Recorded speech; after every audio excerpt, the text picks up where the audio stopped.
I used to think gas stations were the safest places to stop at night. Bright lights, cameras, open 24/7. I was wrong. A man stood outside my store for 10 minutes, not moving, just staring at the wall behind me. Footprints appeared in the snow leading to the front door, but none ever walked back out. A driver ran to my station at 3 a.m. screaming at me to turn off the lights because something in the desert was following him, and he said it wasn't a car. They told me I was alone on those shifts. The cameras said I was alone. So, explain why the security log showed activity after I had already left.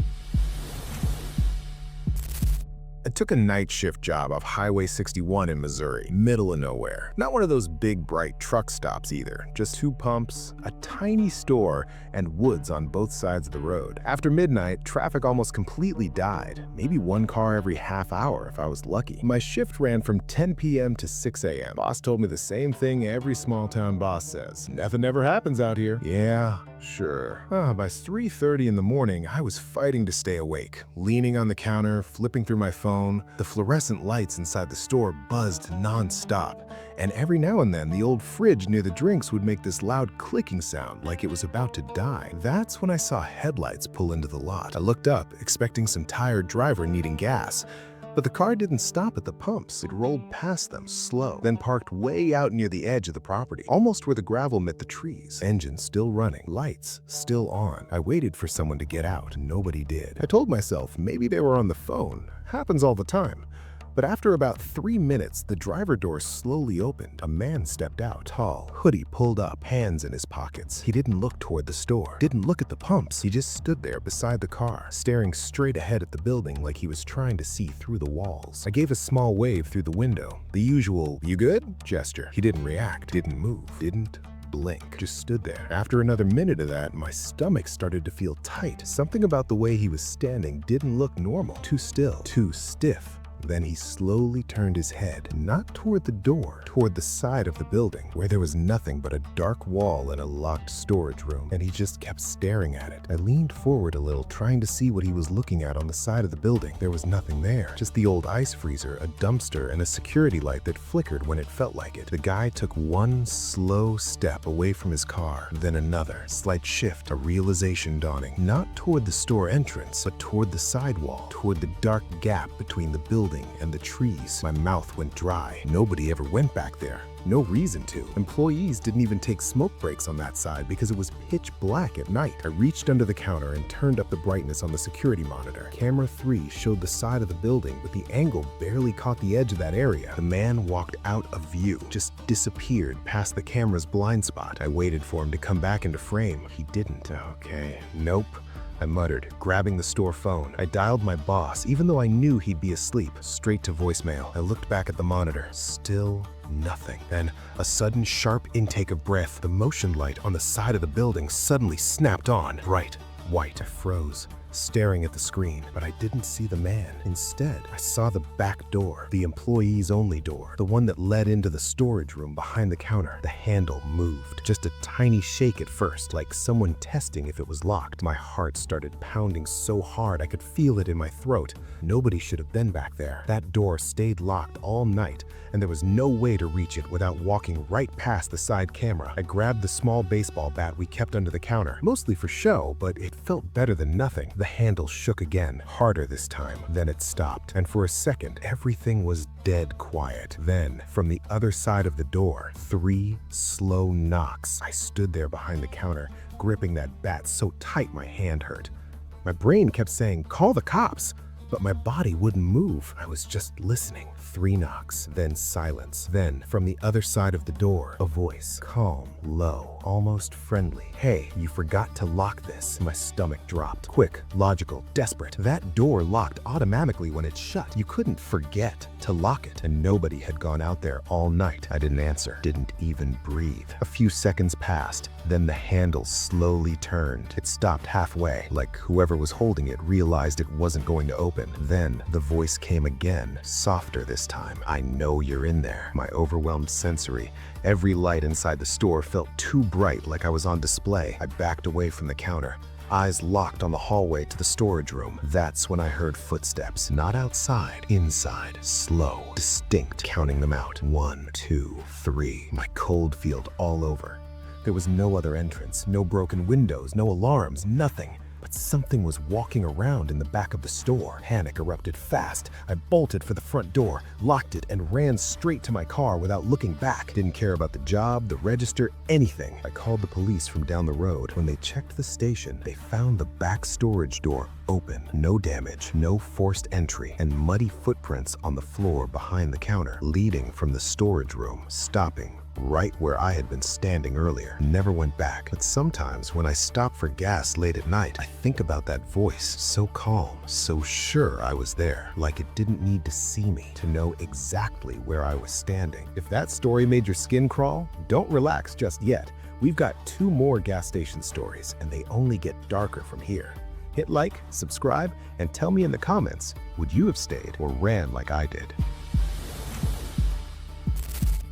I was covering an overnight shift at a 24-hour gas station outside Flagstaff, Arizona. Middle of winter, freezing cold, and the highway was nearly empty after midnight. Snow lined the edges of the road, and every time a car passed, you could hear the tires hissing on wet pavement from inside the store. It was just me and one customer around 12:40 a.m., a trucker, grabbing coffee before heading back out. Once he left, the place went dead quiet. No cars, no wind, nothing. Even the soda machine sounded louder than usual. Around 1:15 a.m., the front door chimed. I looked up, expecting headlights outside. There weren't any. Still, the door had definitely opened. I even felt that quick gust of cold air hit my face. "Hello?" I called out. No answer. I stepped around the counter and looked down the aisles. Chips, candy, windshield fluid, everything normal. No footprints on the wet tile either, which was weird. Because snow outside meant anyone walking in would track it everywhere. I checked the door. Definitively, it was fully closed. I told myself maybe the wind messed with the sensor. Old building, old equipment, stuff glitches. I went back behind the counter and tried to shake it off. Then another door chimed again. This time, I saw it move, just a little, like someone had pushed it open slowly, then let it swing shut, but still, no one there. I walked up to the glass and looked outside. That's when I noticed something I swear wasn't there before. Footprints in the snow, starting from the road, walking straight to the front door, but none leading away. I just stood there staring at those footprints, my brain trying to force a normal explanation. Maybe the wind covered the other set. Maybe I just missed them, but the snow was smooth everywhere else, untouched, quiet, like the whole world had paused. I decided to lock the front door. Policy said we weren't supposed to unless there was an emergency, but I didn't care. My hands were already shaking as I flipped the sign to be back in 5 minutes. I turned back toward the store. That's when I heard it, a slow, scuffing sound, like a shoe dragging across the floor from inside the snack aisle. I froze. "Hello?" I called out, my voice barely working. "Store's closed right now." No answer. I grabbed the small flashlight we kept under the counter and stepped out. Every light above me suddenly feeling too bright and not bright enough at the same time. The aisle looked empty at first, then I noticed something on the floor near the chips. Wet footprints melting into the tile, leading deeper into the aisle. But they were wrong. Too long, too thin. Like someone had stretched a normal footprint in editing software. I followed them slowly, my chest tight, breath loud in my ears. The print stopped at the back cooler door, the one employees used to restock drinks. That door was cracked open. Cold air poured out, carrying that metallic freezer smell. I reached for the handle, telling myself maybe someone broke in earlier and hid back there. I pulled it open. No one inside. Just shelves of soda boxes and frost on the walls. I actually laughed a little, nerves breaking. "You're losing it," I muttered. Then the lights went out. Not flickered. Out.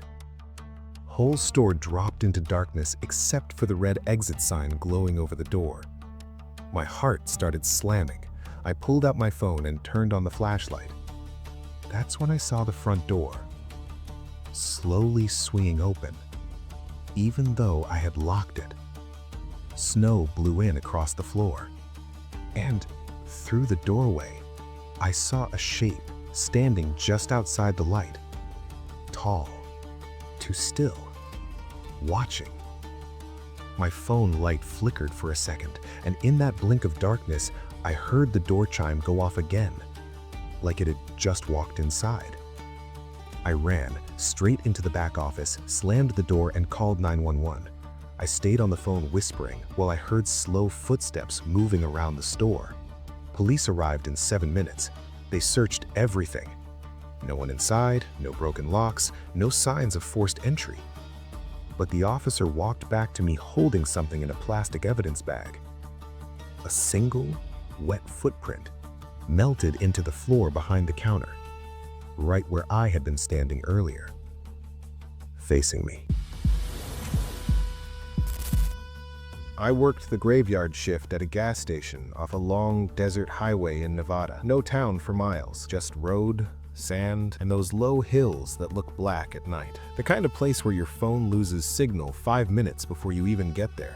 The station had 4 pumps, a tiny store, and a busted neon sign that flickered like it was fighting to stay alive. Most nights were dead. Maybe a semi would roll through around 2 a.m., maybe not. You mostly just sat there with the hum of the lights and the soda cooler for company. One night, around 3:10 a.m., I was in the back restocking cigarettes when I heard a car pull in fast, gravel crunching, engine revving too loud for that hour. I came out front expecting some road trip guy in a hurry. The car was an old sedan, paint faded, headlights still on. It was parked crooked across 2 spots near pump 3. Driver door open, but nobody inside.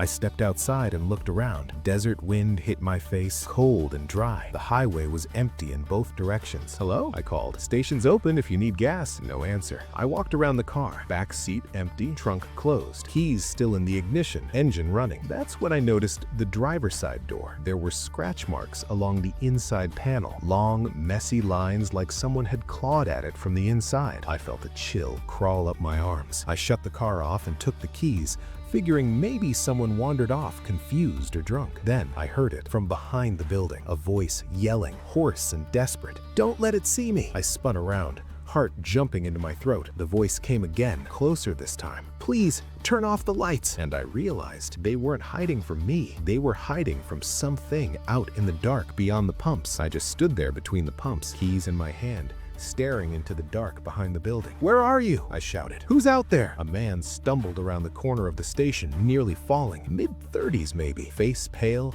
eyes wide like he hadn't blinked in hours. His clothes were dusty, and his hands were shaking so bad he could barely hold them up. "Lights! He gotta kill the lights! It tracks movement!" I almost laughed. "What tracks?" Then I saw his eyes. He wasn't joking. He grabbed my arm hard. "It's been following my car for miles. I thought I lost it, but it keeps showing up whenever I stop." I pulled away. "Dude, you're scaring customers." "There are no customers. That's the point." The desert around us was dead silent. No wind, no cars, not even insects. Then I noticed something I swear wasn't there before. A second set of headlights far down the highway, not moving, just sitting there in the distance. But they were high off the ground, too wide apart, and they weren't shining straight. They were angled slightly outward, like eyes that didn't sit right in a face. The man saw them too. His grip tightened on my sleeve. "It found me again," he whispered. My heart started pounding. "Okay, get in your car, we'll go inside, call the cops." "No," he said, backing away. "If we go inside, it comes closer." The lights in the distance flickered. Then they went out. The highway went completely black. A second later,